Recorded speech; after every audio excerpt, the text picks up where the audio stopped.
Welcome back to Mixed Media. My name is Andrew Allen Smith, and joining me for a segment on YouTube channels and YouTube content creators, I have Scott Baumgartner and James Lloyd. Welcome, guys. Thank you for having us. Thanks for having us. So, according to the graphic here, the name of your channel is Idiots at Play. I'm just curious what kind of content you produce on that channel. We make gameplay videos, we do full Let's Plays, we used to do podcasts, we haven't done one in a while, but right now we just do full Let's Plays of different games. Okay.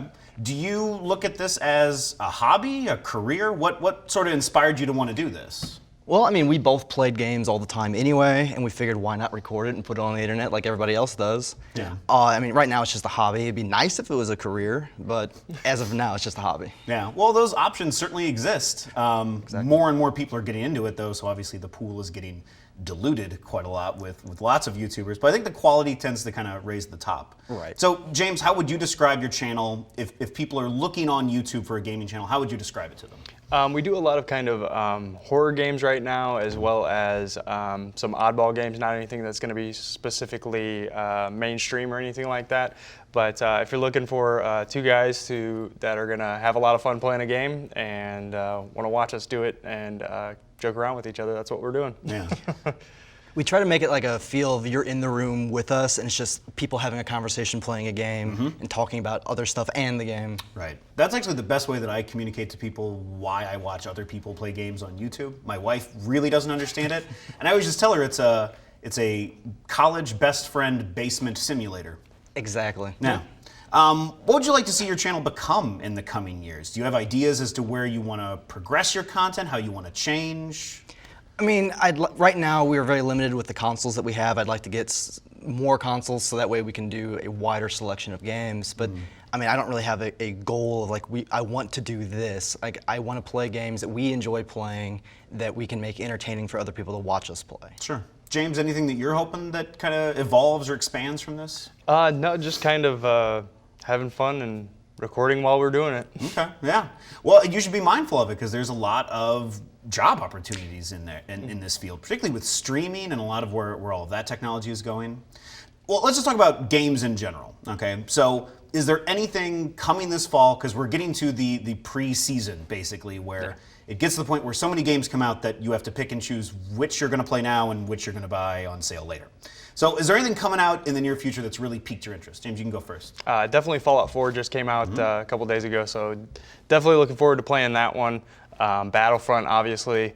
Other than that, I mean, in the future, looking at the new Zelda and stuff like that, that looks like a lot of fun, and seeing what Nintendo's going to do with their new console. Right. Well, yeah, I hope you're not holding your breath for that Zelda game. Because No, they're going to hang on to off it until the next console. There's no way that they're going to release it anytime soon. Yeah. We've actually talked about that on our podcast, and I got a lot of people angry at us for saying that, but we predicted it back when they first delayed it. Well, Nintendo fans wouldn't like this intro because it's so incredibly next-gen centric that Nintendo kind of gets left to the side a lot of ways. Right. But in some regard, they're not even part of the mainstream anymore. They're like a boutique kind of console. Which is funny because we're both huge Nintendo fans. Like Sure. that's our brand, and we're kind of disappointed in, like they've kind of been kicked to the side. I mean, Sure. they still have their games that their people go for. Right. But they're, like you said, they're not even in the competition anymore. Yeah, well, okay, so speaking of like next gen sort of consoles, because we're there, we keep saying next gen, it's current gen, yeah. okay?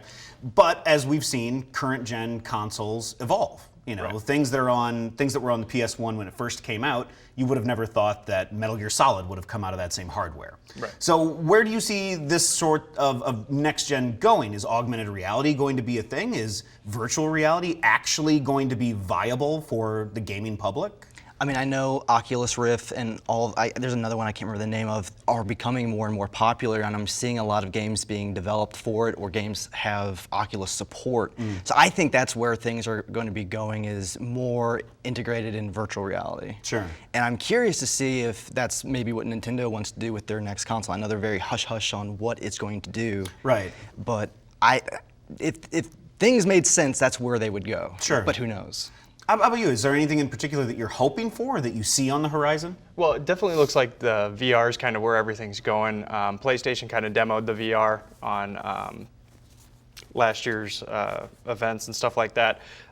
So it really looks like that's where everything's kind of tuning to. and I don't think it'll be too long before we're all having the headsets on and not Yeah. paying attention to anything else in the room. I gotta tell you, just from like an old guy gamer perspective, we were sold this bill of goods in the mid 90s. Oh, yeah. And nothing came of it. We got the Virtual Boy, which had Right. 13 games. Yeah. Or really terrible things you would play at the mall. Yes. So I don't know. I'm wondering if the people who play games are actually interested in this next step, or it's just gonna be a really nice $400 thing that you can say you have. Or Well, and what's interesting about it is like Kinect kind of tried to do something like that, but it's kind of fallen on its face doing their version of that. Yeah. So Well, the Kinect had the unfortunate kind of lightning in a bottle where the NSA and Edward Snowden, and then a console that watches you, listens to you, and and monitors everything you do occurred at the exact same time. Yep. So, Phil Spencer can say whatever he wants. It's that he created a console that spies on people. That's why they largely have it. Yeah. Well, just overall, what would you say is maybe the best game that you've played so far this year? That's what we'll end on. This year? Oh, I don't even know. I'm trying to think. Doesn't have to have come out this year. I think probably, I know it came out the end of last year. Bayonetta 2 is probably the best game I've played in a long time. Sure. James, what would you recommend to our viewers? I was very big into Skyrim and all that kind of stuff and still play it. It's just a ridiculous amount of fun that you can have running around in an open world scenario. Sure. Great. Thank you very much for meeting with me today. Scott Baumgartner, James Lloyd. Their channel is Idiots at Play. Thank you again for watching Mixed Media. My name is Andrew Allen Smith. Join us again next time.